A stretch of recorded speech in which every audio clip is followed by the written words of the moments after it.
안녕하십니까. 자, 8주차 마지막 가로넣기 문제, 키워드 문제 풀어보도록 하겠습니다. 자, 1번 질문입니다. 을건물의 소유권의 등기 명의인은 건축물 대장상 건물의 합병 등록이 있는 날로부터 몇 개월 이내에 건물 합병 등기를 신청해야 한다 나와 있는데, 건물이건 토지건 간에 표지부 등기일 경우는 1개월 이내 등기 신청 의무가 부여가 되므로 1개월 이내 신청하도록 의무가 부여가 됩니다. 1개월 들어가 정확한 말이 됩니다. 표지부 등기는 몇 개월로 신청하느냐? 1개월이에요. 토지건, 건물이건 부동산 표시의 변경 등기나 멸실 등기의 경우는 똑같이 1개월로 신청하도록 규정되어 있으니까 1개월이 들어가 정확한 말이 되고요. 두 번째, 폐쇄 등기부에 기록된 사항에 관하여도 경정등기 사유가 인정될 경우 경정등기를 신청할 수 있냐 없냐의 문제인데, 자, 폐쇄 등기부란 것은 현재 효력이 인정되지 않습니다. 효력이 없는 것이어서 경정등기 사유가 있다 할지라도 경정등기 신청할 수 없습니다. 없다가 정확한 말이 됩니다. 경정등기라는 등기는 효력이 있는 등기만 경정할 수 있고 효력이 없는 것들은 경정 인정하지 못하게 되어 있으니까 폐쇄 등기부는 경정할 수가 없습니다. 그 다음에 세 번째, 피담보 채무의 소멸을 이유로 근저당권 설정 등기가 말소되는 경우에 채무자를 표시한 근저당권 변경의 부기 등기는 어떻게 말소하느냐 문제인데, 주등기가 말소가 될 경우 부기 등기는 어떻게 말소합니까? 예, 당연히 등기관이 직권으로 말소한다가 방법이 되므로, 부기 등기란 것은 주등기의 종된 등기가 되므로 주등기 말소와 더불어서 부기 등기는 직권 말소가 됩니다. 자, 그 다음에 또 내려가서 다음 질문 볼게요. 4번 질문의 경우는 당사자가 자발적으로 말소 등기를 한 경우라도 당사자 합의하에 말소 회복 등기를 할 수 있냐 없냐 문제인데, 자발적으로 말소 등기를 실행한 경우는 회복 등기할 수가 없다가 정확하게 됩니다.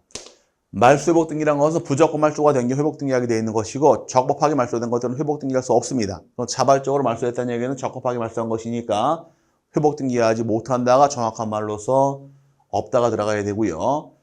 그 다음에 가등기 올리지 않은 가등기를 명하는 법원의 가처 명령이 있는 경우에는 어떻게 가등기 신청할 수 있냐 문제인데, 자, 가등기란 것은 원칙 공동 신청할 등기에 대해 가등기 의무자의 승낙서가 첨부된 경우나 법원으로부터 가처분 명령이 있을 경우는 가등기를 단독 신청할 수 있으니까 단독으로 신청할 수 있다가 정확한 말이 됩니다. 이건 굉장히 중요하니까 가등기를 명하는 가처 명령은 어떻게 등기하더라?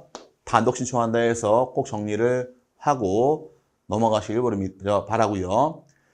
6번의 경우 가등기를 한 후 본등기 신청이 있을 때에는 어떤 순위번호를 사용하여 본등기를 해야 한다 나와 있는데, 본등기 할 때는 별도 순위번호 부여하지 않고 가등기의 순위번호를 사용해서 본등기 그대로 활용합니다. 그러다 보니까 말이 나오게 된 것이, 가등기에 기한 본등기는 가등기 순위가 된다 해서 가등기 순위번호를 사용해서 본등기하게 되어 있으므로 가등기가 정확한 말이 되고요. 그 다음에 이제 7번의 경우, 판례는 가등기에 의하여 순위 보존의 대상이 되어 있는 물권 변동 시효권이 양도된 경우에 그 가등기상 권리의 이전 등기를 가등기에 대한 어떤 등기 형식으로 격려할 수 있다고 보느냐 물어봤는데, 가등기도 이전 등기할 수가 있더라. 그럼 가등기 이전 등기란 것은 당연히 부기 등기 형식으로 이전 등기할 수 있다 해서 부기 등기가 정확한 말이 만들어집니다. 자, 그 다음에 이제 8번인데, 한 해의 가등기에 관하여 여러 사람의 가등기권자가 있는 경우에 그중 일부의 가등기권자는 자기의 가등기 지분에 관하여 본등기를 신청할 수 있냐 없냐의 문제입니다. 가등기권자 여러 명이 있을 경우에 그 중에 한 사람 1위는 전원명에 대해서 본등기 청구할 수는 없지만 자기 지분만에 대해서 본등기 청구는 가능합니다. 그럼 자기 지분만에 관하여 본등기 신청할 수 있다 없다? 당연히 신청할 수 있다가 정확한 말이 되어서 지분만은 본등기를 허용하되 전원명에는 허용하지 못하게 되어 있으니까 주의하시고요. 그 다음에 이제 9번과 10번입니다. 9번의 경우는 좀 내리게 되면, 자, 처분금지 가처분 등기가 된 후 가처분 채무자를 등기 의무자로 하여 소유권 이전 등기를 신청하는 가처분 채권자는 그 가처분 등기 후에 맞춰진 등기의 말소를 어떻게 신청할 수 있느냐? 가처분 뒤에 들어온 것들은 어떻게 처리한다고 배웠습니까? 처단이죠. 가처분 뒤에 들어온 것들은 단독으로 신청할 수 있다 해서 단독 신청을 통해서 말소합니다. 구별하시라고 배웠습니다. 가등기 뒤에 들어온 것들은 직권 말소, 가처분 뒤에 들어온 것들은 단독 신청하게 되어 있으니까 처단에서 단독 신청하게 되어 있으며 10번의 경우는 가처분 채권자 말소 신청에 따라 가처분 등 후에 등기를 말소하는 등기관은 그 가처분 등기도 어떻게 말소합니까?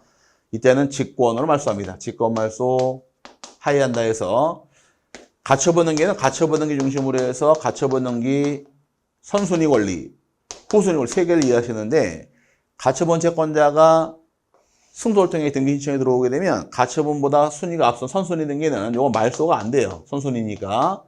가처분 뒤에 들어온 것들은 9번 지문처럼 처단에서 단독 신청을 통해서 말소하게 되어 있고 해당 가처분 등기는 등기관이 직권으로 말소가 들어갑니다. 그럼 지금 단독 신청한다는 얘기는 요걸 얘기하는 것이고요.